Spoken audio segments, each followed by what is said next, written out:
Pensar los cambios en la comunicación también implica pensar transformaciones culturales y transformaciones sociales.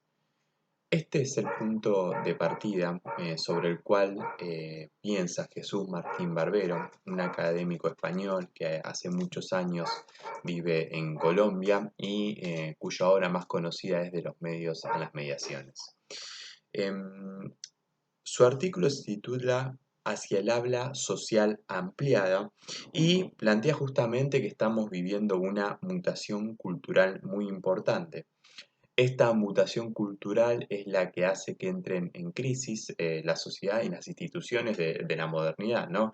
Las instituciones como la pareja, como la familia, como la escuela, como la política, bien, entra en grandes procesos de transformación, diríamos, en las últimas décadas. Y para ello toma un punto de partida que ya ha sido abordado, ¿no?, por otros autores, que es ni más ni menos que los cambios en el tiempo y el espacio a través de las telecomunicaciones y la revolución de los transportes que ya había comenzado en el siglo XIX.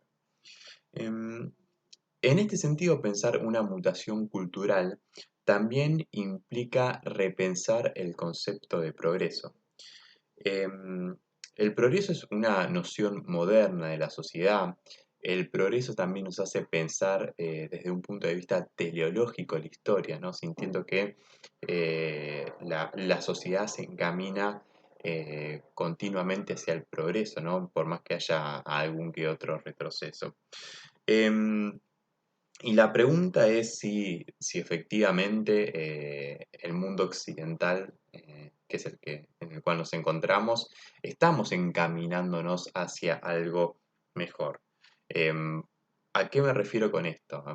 A puntos que ya han sido señalados por varios autores, como la destrucción del planeta Tierra, bien, la contaminación, la destrucción que produce el capitalismo financiero viajando rápidamente por el mundo y generando grandes crisis cuando se retira de los mercados.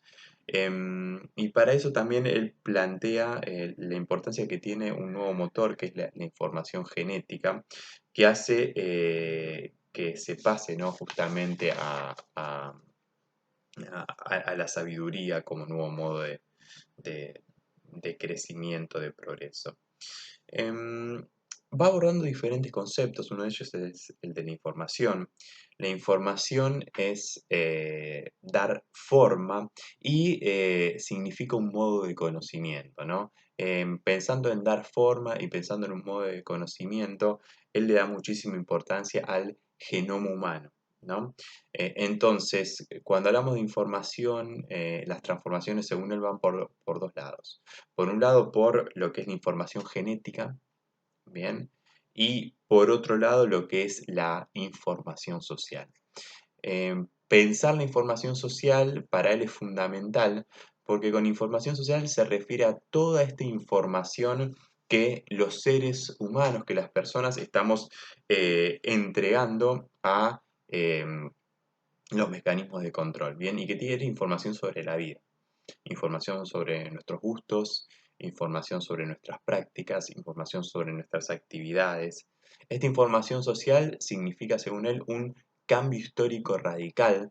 Bien, nunca hubo tanta información disponible sobre nuestras vidas, sobre nuestros datos, sobre nuestras necesidades, sobre nuestros modos de pensar, nuestra orientación sexual, nuestro género.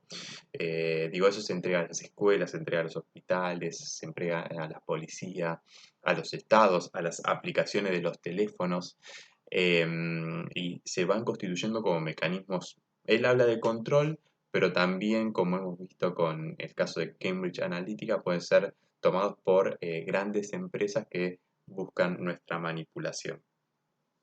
A ver, la información se intercambia por Facebook, se intercambia, bueno, por Google, ni hablar. El Google Maps va registrando todos nuestros movimientos. Em, eh, Se registra la información cuando nos vamos de vacaciones y subimos una foto a Instagram. Entonces se va generando ciertos ruidos, ciertos choques entre las hablas del mundo, ¿sí? Él Con hablas del mundo se refiere a los idiomas, a las imágenes, a las músicas, a las experiencias con la cual las sociedades de todo el mundo entran en una gran comunicación. Bien, entonces, hablar de información social es hablar de la enorme cantidad de información que produce que las mayorías hablen.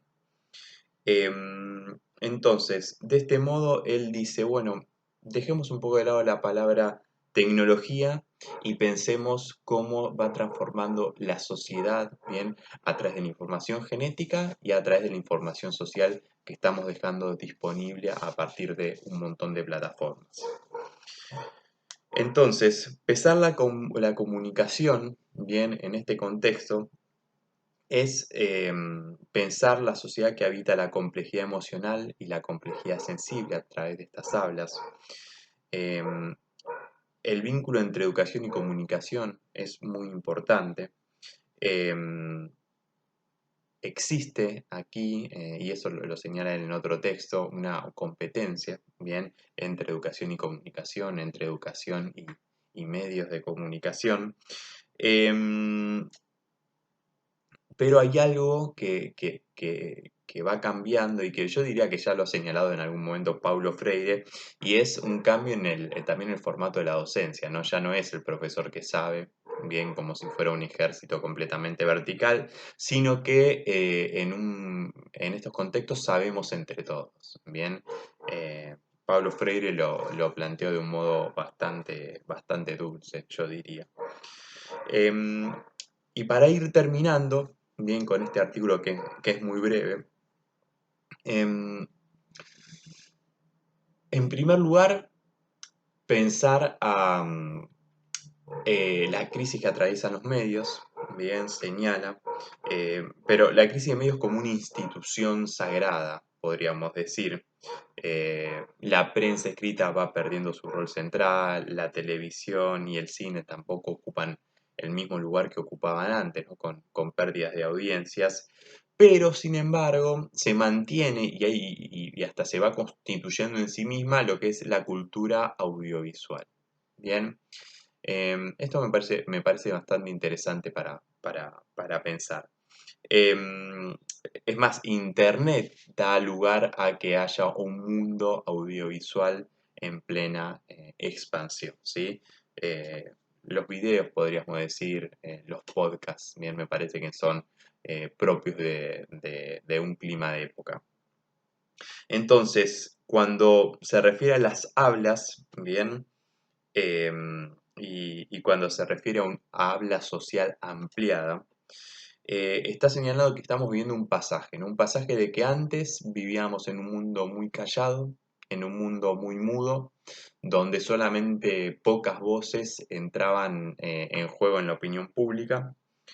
Ahora estamos entrando en un nuevo mundo en el cual hay como cierta obligación a sentirnos y a escribir, a reconocernos como artistas, ¿bien?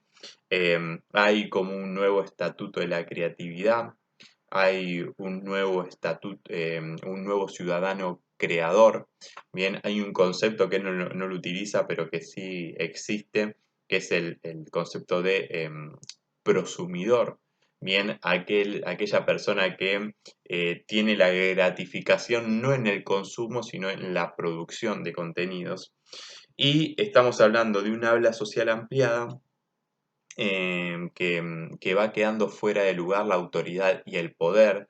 Bien, yo aquí lo de la autoridad puede ser, pero lo del poder lo pondría un poco entre comillas, porque creo que de fondo en esta heterogeneidad de voces y en esta pluralidad de voces que uno puede encontrar en las redes, el poder se va reconstruyendo y de algún modo opera para que los discursos dominantes, bien, para que los modos de decodificación, ¿sí? Dominantes, el orden cultural dominante encuentre sus vericuetos a través justamente de esta pluralidad. Y concluye Jesús Martín Barbero, que es un momento para hablar en colectivo y crear en red. Bien, así que pluralidad de hablas, ciudadanos creadores, bien, la cierta obligación a que seamos productores, cierta presión más que obligación, son algunos de los puntos que trata aquí Jesús Martín Barbero, tomando algunas nociones de, de los autores de la posmodernidad, como las transformaciones en el tiempo, el espacio y la cultura.